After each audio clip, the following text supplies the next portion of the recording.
Abot ibang bansa na nga ang lakas ng tambalan ni Kim Chiu at Paolo Avellino sa pagpapakilig. In fact, nakaakyat sa top 8 sa Canada ang bago nilang serye, ha? Bongga, di ba? Kuya Romel. Yeah. Yes, and Rodel. Yes. Diba? Imaginein mo dito, top 1 sila. Sa ibang bansa, top 8 naman. Kasi diba? ang dami ng Pinoy doon na nanonood at susuportahan siya. Ang dami nilang mga fanay din sa iba't ibang bansa, di ba? Dito na lang sa Canada, di ba? Yes, dito na lang sa Marisol Academy. Ang lahat ng mga fanay ng Kim Pao ay nakatutok lagi sa Marisol Academy, di ba? Tama ka diyan! Sa mga binabalita natin sa Kim Pao. Lalong-lalo na sina Carmen Dolalas. Yes! Si Ate Marcelita. Ate Marcelita daw. Marcelita ng Get UK well soon Mars. sa kanilang dalawa, di ba? Get well soon, Ate Carmen Marcelita ng UK.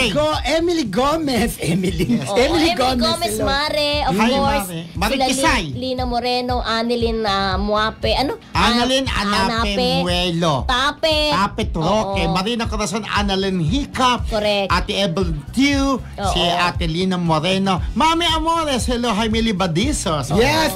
Eva Bautista, Rachel Gelstro, Rachel Lucas. Hello. Correct. At sa serye nga na to talaga daw ramdam mo ang pagiging, kumbaga ibang level na talagang actingan ng dalawa. Mature na talaga. Bongga. Imaginein mo si Kim Chiu na laging nagpapakita ng cleavage, di ba?